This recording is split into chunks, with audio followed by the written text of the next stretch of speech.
Hi hello അസ്സലാമു അലൈക്കും നമസ്കാരം. Welcome back to my YouTube channel. എല്ലാവർക്കും സുഖമാണെന്ന് വിചാരിക്കുന്നു കേട്ടോ. എനിക്കും സുഖം തന്നെയാണ്. ഇന്ന് അടിപൊളിയൊരു വീഡിയോ ആണ്. അപ്പോൾ രാവിലെ തന്നെ നമ്മളെ വീട്ടുജോലിയിൽ ഏർപ്പെട്ടുകൊണ്ടിരിക്കുകയാണ്.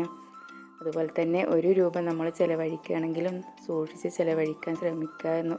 പെരുന്നാളൊക്കെ ആകുമ്പോൾ അടിച്ചു പൊളിക്കാനൊക്കെ ഒരുപാട് പൈസയൊന്നും ചിലവഴിക്കാതെ. ഇപ്പോൾ യുദ്ധവും കാര്യങ്ങളൊക്കെ ആണല്ലോ. എന്താ പറയുക, ഇതിലും വലിയ വരൾച്ചകളൊക്കെ വന്ന ഒരു കാലം ഉണ്ടായിരുന്നു. 7 വർഷത്തെ കഠിന വരൾച്ച നേരിട്ട കാലം പ്രവാചകൻ യൂസുഫ് നബിയുടെ കാലത്ത്.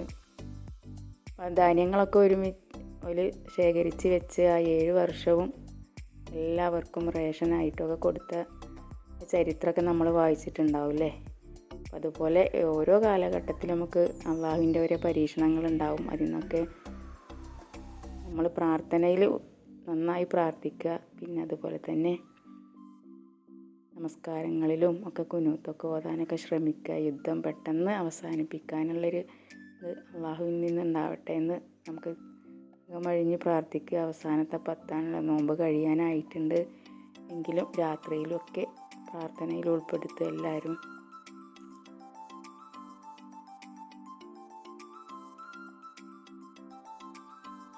അപ്പോൾ നമുക്കിന്ന് കുറച്ച് മാങ്ങ കിട്ടിയിട്ടുണ്ടായിരുന്നു. അതൊക്കെ ഒന്ന് കഴുകി വൃത്തിയാക്കിയിട്ട് കുറച്ച് അച്ചാറിട്ട് വെക്കുകയാണ്. അതുപോലെ തന്നെ കുറച്ച് എടുത്തിട്ട് നമ്മൾ ചമ്മന്തി ഉണ്ടാക്കുന്നുണ്ട്. ചെമ്മീനും മാങ്ങയും അടിപൊളി ടേസ്റ്റ് ആയിരിക്കും കേട്ടോ. അതും കൂടെ ഉണ്ടാക്കി വെക്കുകയാണ്.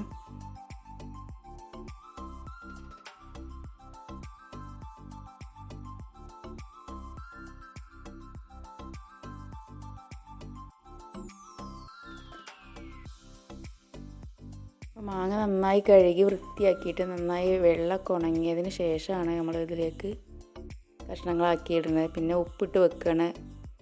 പിറ്റേ ദിവസമാണ് നമ്മളതിലേക്ക് വെള്ളവും സുർക്കയൊക്കെ ഒഴിച്ച് കൊടുക്കുന്നത്. അടിപൊളി ടേസ്റ്റ് ആയിരിക്കും. വീഡിയോ ഇഷ്ടപ്പെട്ടാൽ ലൈക്ക് ചെയ്യാനും ഷെയർ ചെയ്യാനൊന്നും മറന്നു പോവല്ലേ. ഫ്രണ്ട്സൊക്കെ ഷെയർ ചെയ്ത് സപ്പോർട്ട് ചെയ്യണ്ട. പിന്നെ നമുക്കിന്ന് അടിപൊളിയായിട്ടുള്ള ദോശ ആണ്.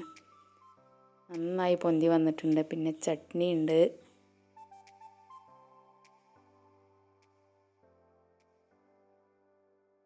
അച്ചാറൊക്കെ ഇട്ടതിന് ശേഷം കുറച്ച് മാങ്ങയും തേങ്ങയും ചെമ്മീനും അതുപോലെ മുളക് ഇതെല്ലാം ചേർത്തൊന്ന് വഴറ്റിയതിന് ശേഷം നമ്മൾ ചെമ്മീൻ ചമ്മന്തിയും കൂടി റെഡിയാക്കി എടുത്തിട്ടുണ്ട്.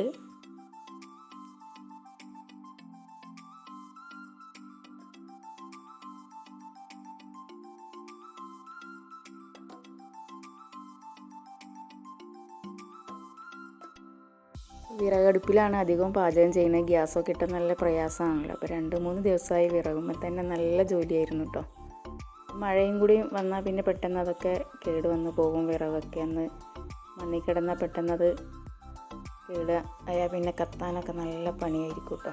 ഒക്കെ ചെതൽ പിടിച്ചൊക്കെ കേട് വരുമ്പോൾ പെട്ടെന്നൊന്ന് ശേഖരിച്ച് വെച്ചിട്ടുണ്ടായിരുന്നു. അടുപ്പ് നന്നായി കത്തുന്നുണ്ട് കേട്ടോ. നല്ല അടിപൊളി വിറകും കൂടിയാണ്. അപ്പോൾ ചിക്കനൊക്കെ ഒന്ന് പൊരിച്ചിട്ട് പെട്ടെന്ന് കറിയാക്കി എടുക്കുകയാണ്. അപ്പോൾ ചട്നി ഉണ്ട്. അതുപോലെ കുറച്ച് ചിക്കൻ കറിയും കൂടി ഉണ്ടാക്കി വെക്കുന്നുണ്ട്. വീഡിയോ ഇഷ്ടപ്പെട്ടു എന്ന് വിചാരിക്കുന്നു. പുതിയൊരു വീഡിയോ കാണും വരെ എല്ലാവർക്കും എൻ്റെ ഹൃദയം നിറഞ്ഞ നമസ്കാരം.